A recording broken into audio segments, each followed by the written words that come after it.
প্রিয় বন্ধুরা, the Bengal exam YouTube চ্যানেলে তোমাদের প্রত্যেককে অনেক অনেক শুভেচ্ছা ও ভালোবাসা। আজ আমি তোমাদের পল্লব স্যার খুব গুরুত্বপূর্ণ একটা ক্লাস নিয়ে তোমাদের কাছে উপস্থিত হয়েছি। আশা করি এই ক্লাস থেকে তোমরা খুব উপকৃত হবে এবং এই যে ক্লাসটি আছে এই ক্লাসটার টপিক মূলত বাংলা ভাষার প্রথম অর্থাৎ বাংলা ভাষায় লেখা প্রথম পত্রিকা, বাঙালির লেখা প্রথম পত্রিকা, বাংলা ভাষায় লেখা প্রথম ব্যাকরণ, বাঙালির লেখা বাংলা ভাষায় প্রথম ব্যাকরণ ইত্যাদি বিষয়ে সবিস্তারে আলোচনা করা হবে। আজ এই ক্লাসটি তুমি করলে প্রথম থেকে শেষ পর্যন্ত তোমাকে এই ক্লাসটি WB টেট, সি টেট, শহর পঞ্চায়েত অর্থাৎ যে সমস্ত পরীক্ষায় বাংলা থেকে প্রশ্ন আসে এই ক্লাসটা তোমাকে খুব হেল্প করবে। দেখো পরবর্তী স্লাইডে। তোমরা জানো টেট প্রস্তুতি আমাদের এটা একটা সেরা চ্যানেল। এই চ্যানেলে টেট ছাড়াও আরো বিভিন্ন চাকরির পরীক্ষার প্রস্তুতি করানো হয় এবং তোমার প্রস্তুতিকে একেবারে নিখুঁত পর্যায়ে নিয়ে যেতে তোমরা চাইলে এই যে কোনো একটি তোমার পছন্দ কোর্সে, তোমাদের যে পছন্দ আছে সেই পছন্দ মতো যে কোনো কোর্সে তুমি অ্যাডমিট হয়ে যেতে পারো। তার জন্য ডেসক্রিপশন দেওয়া যে নাম্বার দেওয়া আছে সেই নাম্বারে অবশ্যই একটু যোগাযোগ করে নিও। দেখো বিভিন্ন কোর্স সম্পর্কে একটা সংক্ষেপে এখানে পাওয়ার পয়েন্টের মাধ্যমে রাখা হয়েছে। তোমরা চাইলে যে কোনো একটা কোর্স পারচেজ করে সেই তোমার যে চাকরির পরীক্ষার প্রস্তুতি সেই পরীক্ষার প্রস্তুতিকে একেবারে নিখুঁত পর্যায়ে নিয়ে আসতে পারো।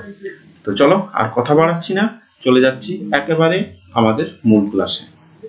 দেখো শুরু হচ্ছে একেবারে বাঙালির লেখা প্রথম মুদ্রিত গ্রন্থ। মনে রাখবে যে বাঙালির লেখা, এই জায়গাটা খেয়াল রাখবে যে বাঙালির লেখা প্রথম মুদ্রিত গ্রন্থ সেটা হচ্ছে ব্রাহ্মণ রোমান ক্যাথলিক সংবাদ। এটি রোমান হরফে মুদ্রিত, অর্থাৎ বাঙালির লেখা অর্থাৎ যিনি লিখছেন তিনি বাঙালি, কিন্তু বাংলা ভাষায় কিন্তু সেটা লেখা হচ্ছে না। কি ভাষায় লেখা হচ্ছে? সেটা রোমান ভাষায় লেখা হচ্ছে। নেক্সট, বাংলা ভাষায় মুদ্রিত প্রথম গ্রন্থ। বাংলা ভাষায় দেখো ওটা বাঙালির লেখা প্রথম মুদ্রিত গ্রন্থ, এটা বাংলা ভাষায় মুদ্রিত প্রথম গ্রন্থ মথিচরিত। এটা সেটা হচ্ছে যে মথি রচিত মঙ্গল সমাচার। এটি 1800 সালে প্রকাশিত হয় এবং মনে রাখবে 1800 সালটি অন্য একটি কারণেও খুব গুরুত্বপূর্ণ। এটা ইতিহাস থেকেও এখান থেকে MCQ আসে। সেটা হচ্ছে 1800 সালে কি হয়, ফোর্ট উইলিয়াম কলেজ যে আছে সে ফোর্ট উইলিয়াম কলেজ প্রতিষ্ঠিত হয়। ক্লিয়ার? চলো পরবর্তী। বাংলা ভাষায় মুদ্রিত প্রথম মৌলিক গ্রন্থ। মনে রাখবে বাংলা ভাষায় মুদ্রিত যদি এই কথাটা উল্লেখ করে দেয় তাহলে তোমাকে এটা লিখতে হবে, সেটা হচ্ছে রাজা প্রতাপাদিত্য চরিত্র। ঠিক আছে? বা এটাকে রাজা প্রতাপাদিত্য চরিত বলেও এই বইটার নাম উল্লেখ করা হয়। চলো পরবর্তী স্লাইডে দেখো। নেক্সট, বাঙালির লেখা প্রথম বাংলা হরফে মুদ্রিত গ্রন্থ। মনে রাখো বাঙালির লেখা বাংলা হরফে, এই দুটো জায়গা মনে রাখতে হবে। মুদ্রিত গ্রন্থ বা জীবনী গ্রন্থ সেটা হচ্ছে রাজা প্রতাপাদিত্য চরিত্র বা রাজা প্রতাপাদিত্য চরিত। আধুনিক বাংলা সাহিত্যের প্রথম কাব্যগ্রন্থ রঙ্গলাল বন্দ্যোপাধ্যায়ের পদ্মিনী উপাখ্যান। এটা হচ্ছে আধুনিক বাংলা সাহিত্যের প্রথম কাব্যগ্রন্থ। ঠিক আছে? আধুনিক বাংলা সাহিত্যের, আচ্ছা বাংলা সাহিত্যের আধুনিক যুগ শুরু হচ্ছে কত সালে এই সালটাও কিন্তু দেয় অনেক সময় পরীক্ষায়, আমি একটু লিখিয়ে দিচ্ছি তোমাদের জন্য। সেটা হচ্ছে 1800 সালে শুরু হচ্ছে বাংলা সাহিত্যের আধুনিক যুগ। মূলত ফোর্ট উইলিয়াম কলেজ প্রতিষ্ঠার মাধ্যমে বাংলা সাহিত্যে আধুনিক যুগের সূচনা হয়। বাংলা সাহিত্যের প্রথম উপন্যাস কি? আলালের ঘরের দুলাল। এটা হচ্ছে বাংলা সাহিত্যের কি বলা হচ্ছে প্রথম উপন্যাস। ঠিক আছে? চলো পরবর্তী।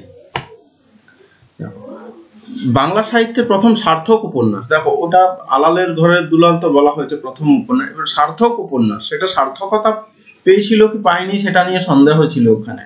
ঠিক আছে? অনেক বিতর্ক ছিল। সার্থক উপন্যাস তিনি হচ্ছেন বঙ্কিমচন্দ্র। তোমরা জানো বঙ্কিমচন্দ্রের উপাধি হচ্ছে কি সাহিত্য সম্রাট। উপাধি কি? সাহিত্য সম্রাট বলা হচ্ছে বঙ্কিমচন্দ্র চট্টোপাধ্যায়কে। ঠিক আছে? এনার বিখ্যাত আরো একটি উপন্যাস হচ্ছে কি আনন্দমঠ। সেই আনন্দমঠ উপন্যাসের বিখ্যাত একটি গান হচ্ছে বন্দে মাতরম। দেখো অনেকগুলো তথ্য দিয়ে দিলাম। বঙ্কিমচন্দ্র, সাহিত্য সম্রাট, আরেকটা হচ্ছে কি আনন্দমঠ। সেই আনন্দমঠের একটা বিখ্যাত গান কি বললাম? বন্দে মাতরম। এই জায়গাগুলো কিন্তু মনে রাখতে হবে। যাই হোক, আধুনিক বাংলা সাহিত্যের প্রথম সার্থক উপন্যাস সেটা হচ্ছে দুর্গেশ নন্দিনী প্রকাশিত হচ্ছে কত সালে? 1865।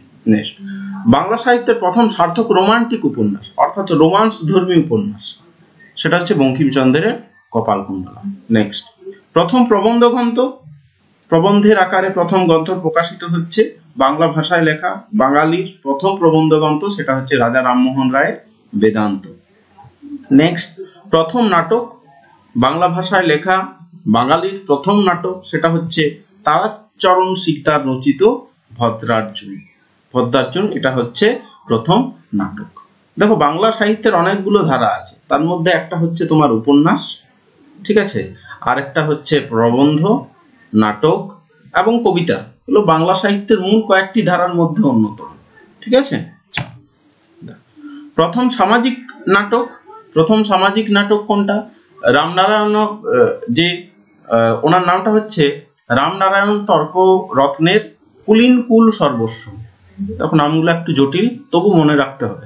প্রথম সার্থক নাটক এটা হচ্ছে মধুসূদন দত্তের শর্মিষ্ঠা। এখানে আর একটু বলে রাখি মধুসূদন দত্ত সম্পর্কে, এনাকে কি উপাধি দেওয়া হচ্ছে? এনাকে বলা হচ্ছে রেনেসাঁর কবি বা রেনেসাঁসের কবি বলা হচ্ছে মাইকেল মধুসূদন দত্তকে, ঠিক আছে। এনাকে কি বলা হচ্ছে? রেনেসাঁর কবি। কেন বলা হচ্ছে? কারণ তিনি বাংলা সাহিত্যে নবজাগরণের সূচনা করেন। আর রেনেসাঁ কথার অর্থ হচ্ছে কি? নবজাগরণ। ক্লিয়ার? চলো, প্রথম ট্র্যাজেডি নাটক কোনটা? ট্র্যাজেডি নাটক অর্থাৎ বিচ্ছেদমূলক নাটক, ঠিক আছে, সেটা হচ্ছে যোগেন্দ্রনাথ দত্তের কীর্তিবিলাস, ঠিক আছে।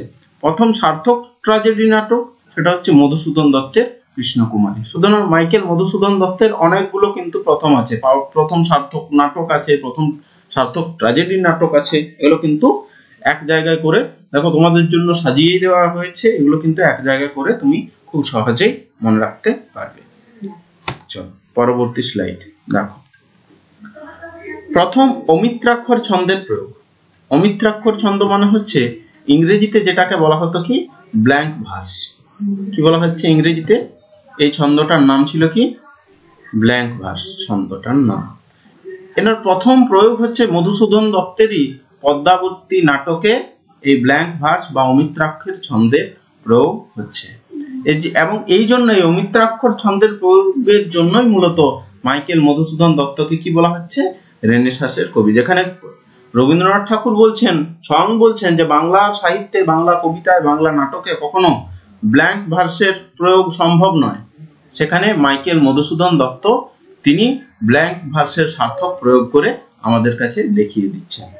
অমিত্রাক্ষর ছন্দ যেখানে অর্থাৎ অক্ষরগুলি মিত্র অক্ষর থাকবে না, অর্থাৎ মিল থাকবে না। প্রথম সার্থক কমেডি অমিত্রাক্ষর ছন্দে লিখিত প্রথম নাটক মধুসূদন দত্তের পদ্মাবতী। দেখো, মধুসূদন দত্ত একটা মাস্টারপিস এই কারণে, কারণ তিনি অনেকগুলো প্রথম অর্থাৎ সূচনা করে দিয়েছিলেন। প্রথম মহিলা ঔপন্যাসিক স্বর্ণকুমারী দেবী, তার প্রথম উপন্যাস দীপনির্বাণ। ক্লিয়ার? বাংলা ভাষায় প্রথম পত্রিকা, এটা মনে রাখবে, বাংলা ভাষায় প্রথম পত্রিকা, প্রথম মাসিক পত্রিকা উল্লেখ করে দিচ্ছে। মাসিক পত্রিকা মানে হচ্ছে এটা মান্থলি বার হবে, ঠিক আছে, অর্থাৎ এটা হচ্ছে দিগদর্শন। চল পরবর্তী স্লাইডে ঢোকা যাক। দেখো, প্রথম কি বলা হচ্ছে? দৈনিক পত্রিকা। বাংলা ভাষায় লেখা প্রথম দৈনিক পত্রিকা বা বাংলার প্রথম দৈনিক পত্রিকা এটা, সেটা হচ্ছে ঈশ্বরচন্দ্র গুপ্তের সংবাদ প্রভাকর। মনে রাখবে, ঈশ্বরচন্দ্র গুপ্তের যে উপাধি সেটা হচ্ছে, আমি একটু লিখে দিচ্ছি, বা তোমরা খাতা পেন্সিল নিয়ে যদি বসেছো অবশ্যই লিখে নাও, খুব খুব ইম্পর্টেন্ট, এখান থেকে একটা প্রশ্ন আসে। সেটা হচ্ছে ঈশ্বরচন্দ্র গুপ্তের উপাধি কি? ঠিক আছে, সেটা হচ্ছে যুগসন্ধির কবি বলা হয়। নাকি কি বলা হচ্ছে? যুগসন্ধির কবি। ঠিক আছে, এই ছোট ছোট তথ্যগুলো কিন্তু আমাদেরকে মনে রাখতে হবে।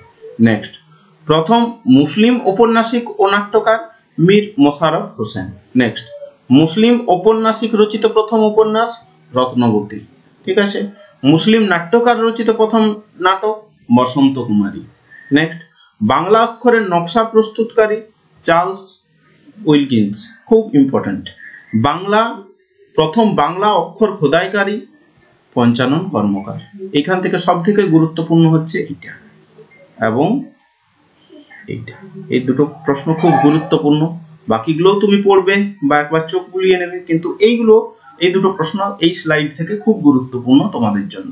প্রথম বাংলা অক্ষর খোদাইকারী, সেটা হচ্ছে পঞ্চানন কর্মকার। ঠিক আছে, নেক্সট।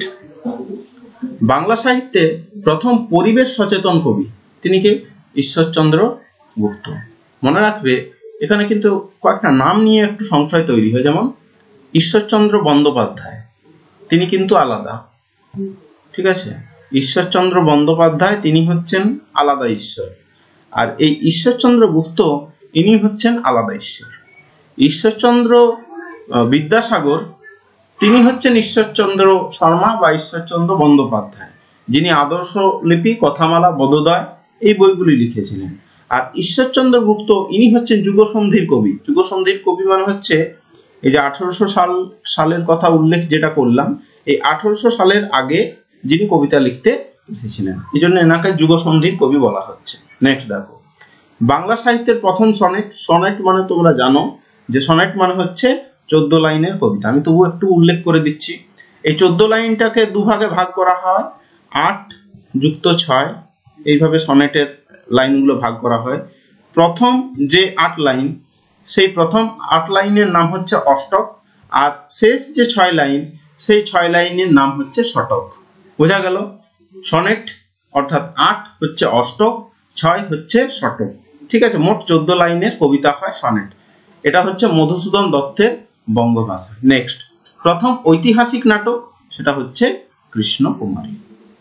পরবর্তী দেখো, এই যে ক্লাসটা আমরা করলাম মূলত খুব খুব গুরুত্বপূর্ণ, এবং বাংলা ভাষায় প্রথম পত্রিকা, বাংলা ভাষায় লেখা বাঙালির প্রথম পত্রিকা, মাসিক পত্রিকা, দৈনিক পত্রিকা, প্রথম উপন্যাস, নাটক, ট্র্যাজেডি সম্পর্কে খুব খুব বিস্তারিতভাবে একটি মাত্র স্লাইডের মাধ্যমে কিন্তু পুরো বিষয়টা তোমাদের কাছে তুলে ধরা হয়েছে।